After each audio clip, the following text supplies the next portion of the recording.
This podcast brought to you by Hope 103.2. The Hope Book Club with Katrina Rowe and Natasha Moore, because life's just better with a book. Welcome to the Hope Book Club with Katrina Rowe and Natasha Moore from the Centre for Public Christianity. In this episode, episode 22, we are talking crime fiction and maybe some fiction that's kind of crime related. We're starting with My Sister, the Serial Killer by Oyinkan Braithwaite.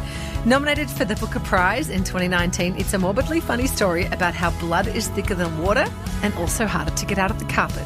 Still Life by Louise Penny is the first book in the popular Chief Inspector Gamache murder series set in Quebec. And finally, I've been reading the Aussie murder mystery set in rainy Galway in Ireland, The Scholar by Dervla McTiernan. Plus, we talk about the big fat books that we've never had the time or the courage to tackle until now. And if you'd like to join in the conversation or share your thoughts about one of the books we discuss, we'd love to hear from you. Book club at hopemedia.com.au. But first, let's hear from My Sister, the Serial Killer by Oyinkan Braithwaite. Who was he? Femi. I scribbled the name down. We are in my bedroom. Ayula is sitting cross-legged on my sofa, her head resting on the back of the cushion. While she took a bath, I set the dress she had been wearing on fire. Now she wears a rose-coloured T-shirt and smells of baby powder. And his surname? She frowns, pressing her lips together, and then she shakes her head, as if trying to shake the name back into the forefront of her brain. It doesn't come. I should have taken his wallet. I closed the notebook. It is small, smaller than the palm of my hand. I watched a TEDx video once where the man said that carrying around a notebook and penning one happy moment each day had changed his life. That is why I bought the notebook. On the first page, I wrote, I saw a white owl through my bedroom window. The notebook has been mostly empty since. It's not my fault, you know. But I don't know. I don't know what she is referring to. Does she mean the inability to recall his surname? Or his death? Tell me what happened. That is from My Sister, the Serial Killer by Oyinkan Braithwaite. Natasha Moore is here, kind of, on Zoom from the Centre for Public Christianity. Hey, Katrina. It's a story of two sisters with an intense relationship. One is beautiful, popular, and the parents' favourite child, but possibly also a sociopathic serial killer, while her practically minded sister helps her clean up the collateral damage. Natasha, this book sounds a little crazy. Why did you pick this one up? Well, this is one that we chose to read for book club. I actually came across it. It was on the long list for the Booker last year. Mm-hmm. So, I saw it and was like, it's a very arresting title, My Sister, the Serial Killer. Who doesn't want to read that? What's it about? It's actually delightful as a read. Like, obviously the subject matter is a little morbid, gruesome? As you say. Yeah. The situation kind of unfolds. It begins very arrestingly with Corrady, the main character, the narrator, getting a call from her beautiful younger sister, Ayula, saying that she's killed her boyfriend. And this is not the first time this has happened. And, she's always like, oh, this was self-defense. I didn't mean for it to happen. But Corrady is kind of at the point where she's like, do we believe her? I just don't know if, she really regrets these things and if they really did start it. Yeah, crazy premise. I mean, just to step back a bit, the author of this book is Nigerian, and that's kind of refreshing, a different perspective. Is the book also set in Nigeria? Yeah, so it's set in Lagos, and that's actually one of the things I really liked about it as well, that I feel like a lot of the time, the few kind of African novels I've read, often it's about Africa. She's not writing it for people to understand Nigeria and Nigeria's history or anything. It's just she is Nigerian and she's telling this, fun, quirky story, and it happens to be set in Lagos, which is where she's from. And so I kind of enjoyed those glimpses into life in Lagos where, there are a bunch of things that it doesn't really explain, particular words or particular customs, but you get this like quite rich picture of living in a very different place to where I live, but the kind of family relationships and the psychology, the jealousy, the protectiveness, all those kinds of things play out in the same way, even though it's in a very different context. Yeah. So you mentioned like jealousy and protectiveness. How would you characterise the relationship between Karida and Ayula? It's an interesting dynamic. So Corridi is, I mean, we're struggling with the pronunciations here a little bit, right? Yeah. I don't quite know how you say her name. But she's very much the big sister. She is practical. She's maybe a bit plainer than her sister. She's an excellent cook. She's obsessively clean. Like, she's the one who's always cleaning up after everybody else. She's very bossy. She's kind of, in some ways, not that likable a character, but because you're seeing the story from her perspective, you're kind of very much on her side. And her little sister is like the opposite in all these ways, that she is gorgeous, and she seems very kind of superficial and just kind of goes through these different men who all kind of fall at her feet because she's gorgeous, but don't necessarily get to know her or value her for who she is. And the sisters, you know, it kind of unfolds as the story progresses, that you learn a bit more about their childhood, and particularly their father, who's been dead for a couple of years, that he was not a nice man, and the kinds of things that they have been through together. And so Karidi has this very protective, you know, relationship to her sister. But what happens is, after, you know, she's killed a third boyfriend at the start of the novel, Karidi is in love with one of the doctors at her work. She's a nurse at the hospital. And this doctor, who kind of treats her as a very, you know, like reliable, stable colleague, but She's nothing more. In the friend zone, yeah. Yeah. So he meets Ayula, the beautiful sister, and of course, predictably enough, falls head over heels in love with her. And so then Karidi has this dilemma where the man that she loves is going out with her sister, who's already killed 3 men. Oh. And she's a bit like, what do I do here? So she's got the jealousy of that, and of knowing that this is how men respond to her sister, but also that anxiety of knowing what happens to men who fall in love with her sister. That this could be a very dangerous situation for him. It's a hilarious premise in a way. And I guess in some respects that past you mentioned explains a little bit why Karidi might go along with her sister's morbid intentions, why she's been so protective. But, you know, I guess there is this kind of dark side to what is going on. So why did you love this so much in spite of that? There is a dark side to it. Obviously, the content is confronting in some ways. And the fact that it's just really, it's drawn in very few lines, the kind of sketches of the people and the plot. The chapters are very short. The book is actually quite short. It's very easy to read. And I think the absurdity of the situation and the seriousness of the situation is kind of offset by how much you relate to these sisters. So I think I really enjoyed the older sister, especially the fact that you are with her even though she's not likable in quite a few ways. And then I think that as it, you know, unfolds and you do start to understand more, okay, where is this coming from? Why does the younger sister act this way? Why does the older sister feel so bound to clean up her messes?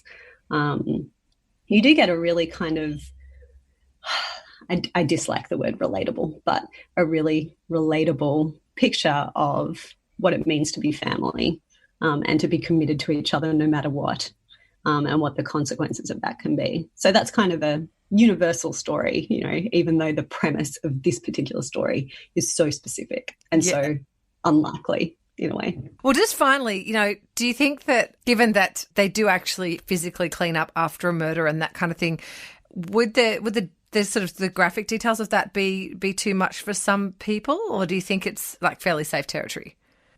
I think it's very readable, and it's not distressing in that way. That's not the tone of it at all. And actually the writer, who I think this is her first novel, but she's written stuff before and won awards, and she actually had a lot of writer's block at the time when she decided to just sit down and write something that would be fun. And she wrote the whole book in a month, and then was kind of surprised that it turned out to be this book that all these people love. So it has that feel of kind of, it's fast-paced, it's really beautifully kind of sketched. You get a really deep insight into their lives and how they think without getting bogged down in detail. It's great for book clubs because the ending is a little bit controversial and there's good discussion to be had there. And everyone in the book club will be able to finish it. Yes, true. It's quite quick. Easy to read. And you feel the achievement of like, oh, that chapter was just 2 pages. I'm moving through here. I love that. I love short chapters. Yeah. Especially when I'm reading at night and I'm really tired. So, yeah, love that. Now, next we're going to the first book in a popular murder mystery series. Still Life by Louise Penny is the book that launched the fictional career of Chief Inspector Gamache. Set in Quebec, in a rural village south of Montreal, Inspector Gamache is called in after the body of a local artist and retired school teacher is found in the woods, killed in what appears to be a hunting accident. But is it really? Natasha, g'day. Hi. Spoiler alert, not a hunting accident. Yeah, I'm guessing it wasn't a hunting accident. Yeah. Mm-hmm. Yeah. So let's talk about Chief Inspector Oyinkan Braithwaite. He's the featured detective. What's his story? Is he a damaged, recovering alcoholic with a deep loss in his past? He is totally not that detective. He is lovely. We love him. Everybody loves him. He's this very, he's older, he's had a long career, and there is some controversy in the past. He's kind of out of favour with his superiors over something that's kind of happened, which, I haven't read the whole series yet, but I loved this first book enough that I've gone on to read the second so far, and I want to read more. There are a lot of them. And there's another one coming out this year. I think it might be number 16 or something. Oh, wow. He is very happily married, adores his wife, is kind and encouraging to his subordinates. He cares a lot about them. He's always kind of looking out for the misfit, the person who, is struggling or who, wants to do well at their job. So there's kind of the relationship that he has with his colleagues, but then also the way that he investigates murder, where he's still kind of shocked by murder. There's a bit of a kind of Hercule Poirot edge to that. And he has a kind of spirituality to him, which is not kind of overdone, but there are a lot of people in these books that clearly believe in God and believe that there's something more going on in everything. And he just really listens to people. He is sensitive to the people that he comes across in his investigation and what their emotions are, what their relationships are like. And this is what makes him a really good detective, is that he is sensitive to people and what they're actually going through. He's really perceptive about that and he cares. It sounds like it'd be, he'd be great for a TV series or something like that. I don't know if they've done that. I think they've made this. Okay. Because, crime series these days, is this a fair statement, are kind of all about location, aren't they? Is it in the Scottish Highlands or, on a remote island? Is it in the Caribbean? Is it, wherever? This one is Quebec, which is kind of really fun because it's, one of the themes in it is the sort of the English-French thing and the differences that they have, and some of the angst in the different kind of communities about that. So I found that really interesting. But also it's set in this village called Three Pines, and it's just really beautiful and picturesque, and all the people are all the people aren't lovely, actually. There's a lot of kind of abrasive, damaged people, but also they really have this beautiful community. So you sort of fall in love with the village reading the books. It's really interesting that you kind of commented on the setting, because I've also been reflecting on that, how in crime fiction, whether you're talking about Jane Harper setting things in the outback or the one I'm going to review later set in Galway, setting seems to be a really important element of crime fiction. Yeah, well, place is kind of a character in the crime, I think, a lot of the time. And of course, being Canada, the weather is a big deal. So in the second book, A Fatal Grace, the winter, the Quebec winter and the intensity of that is really important for the plot and for the feel of it. And in the first book, it's kind of late autumn and early winter. And that's really pretty, which is a funny thing to say about something I'm not seeing. So I was reading a few reviews and they often use this word cozy about this book, that it's a cozy murder mystery. Like I guess that refers to, you know, a bunch of friends in a small setting or something like that. So what for you made this book worth reading? And even to go on to the second one, Natasha, which, you know, we know that your tradition is to read the first book in a series and then try something else. Well, you know, I often want to read the next one. It's just that it's hard to find time, right? There are so many books out there. I mean, it is cozy. There's something really lovely about the village, and I think the weather contributes to that because it's often so cold outside that they're often sitting by the fire having a drink, and who doesn't want to read about sitting by the fire having a drink as they find out things about the murder. I think also, like, the writing, at times the writing is a bit uneven, like it works better in some places than in others, but when it's good, it's very good. And it has these beautiful touches in it where you just get glimpses of, like, the psychology of a particular person. You don't see everything from Inspector Gamache's perspective or from the police perspective. You really get inside views into, like, all the various characters and what they're like and what they've been through. And, you know, even these little moments, like you get a quick glimpse into how the dead woman's dog feels about her being dead, like his kind of understanding or her kind of understanding of that, which was kind of really moving and not something you'd expect from just like kind of a crime novel. Yeah, run-of-the-mill murder mystery. It seems like superfluous detail, but you do kind of really get this picture of, like, all that it means for the people who are left behind. You come for the murder, but you stay for the community. A sensitive murder mystery with a light touch and a nice community feel. Yeah. Here's our marketing spiel for it. Great. So, you know, Natasha, with this lockdown, I feel like some people maybe have a bit more time on their hands. Not everyone. Some people have a lot less. Not everyone. You have children? I personally do feel that with schooling at home and all the extra housework generated by 3 kids being at home all the time, that I actually feel like I have a bit less time for reading. Oh, I'm sorry. But, you know, I think there are some people that do have a bit more time to read at the moment. I'm one of them. So we're talking about the thick book, the big fat book that you've always meant to read, but you haven't had the time or maybe the courage to pick it up. Have you actually taken on one of those? Well, it's complicated. Okay. So I haven't. So I have been reading Les Mis by Victor Hugo, Les Miserables. I have actually been reading it kind of just when I go to bed at night on and off since October. It's kind of too big to carry around with me, right? So it's just a reading bed at night, which means it's taken me a long time. I've been reading it since October up till March when, you know, working from home and everything being cancelled began. At that point, I'd read about 700 pages, which meant that I had another 500 to go. Oh, my goodness. It's a long Wow. But I've just finished it. You know, so those 500 pages took me like under a month. That has been a bit epic. That's colossal. Was it worth the effort? My husband read the book and is a massive fan of the story. So for you, was it worth the effort?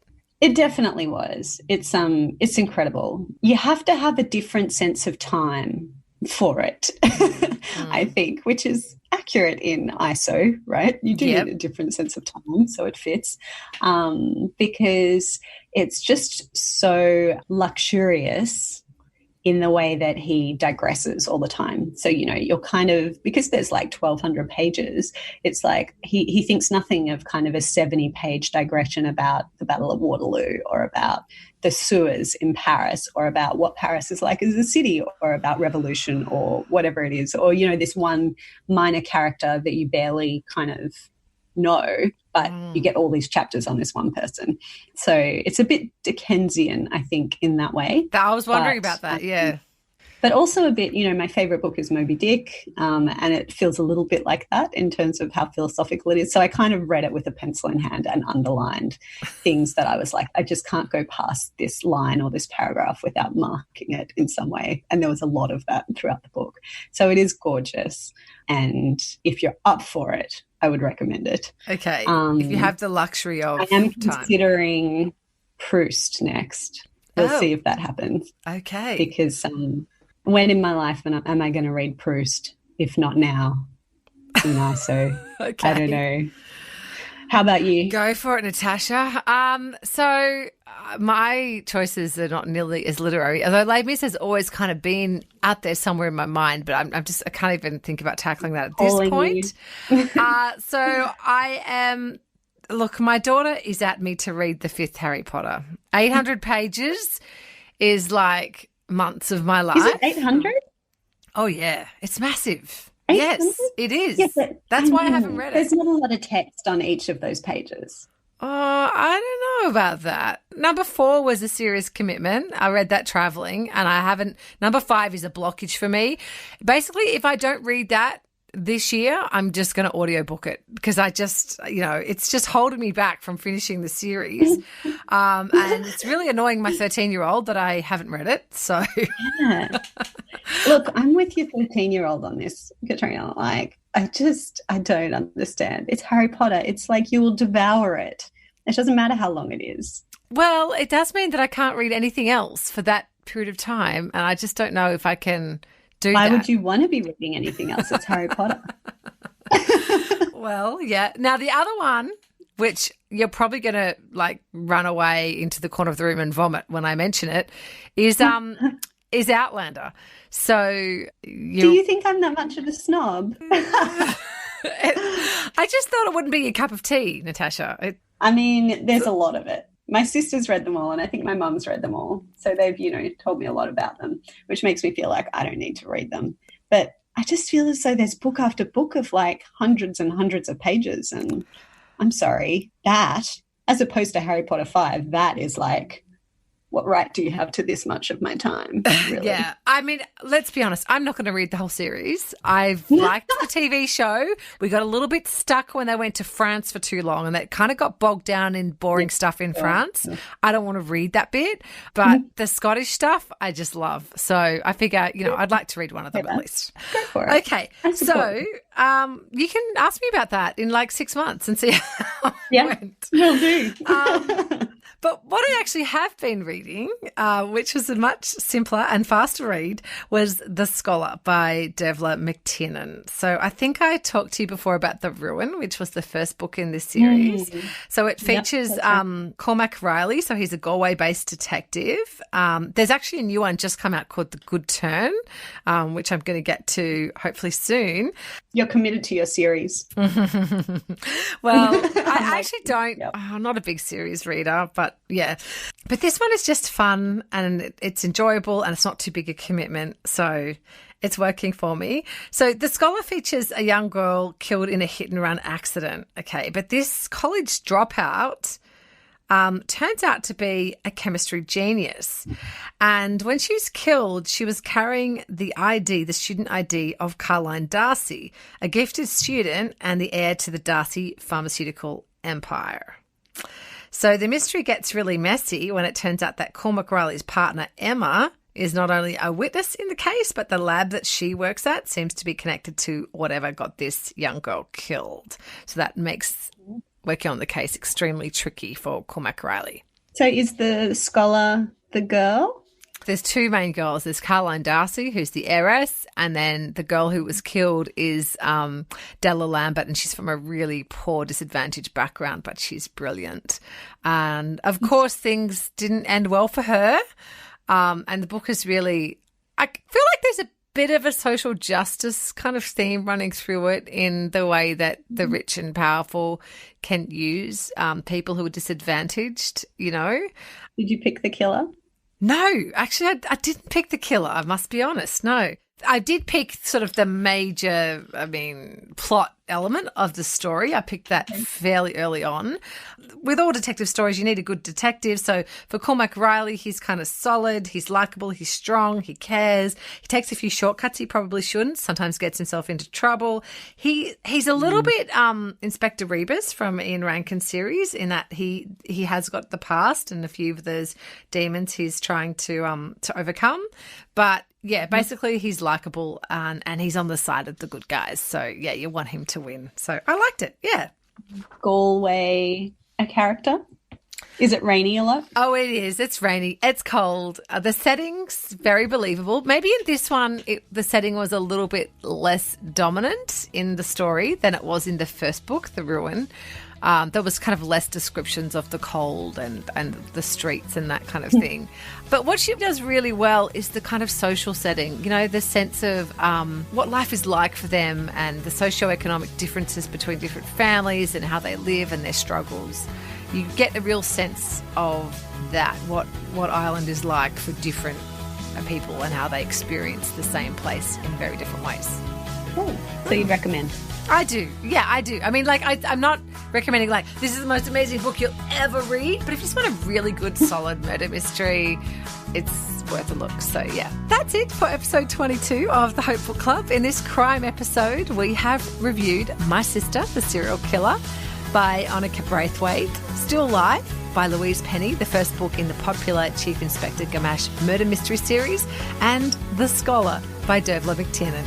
And we'd love to hear from you. You can email us, bookclub@hopemedia.com.au. Thanks for listening to the Hope Book Club, because life's always better with a book, even in lockdown, especially in lockdown.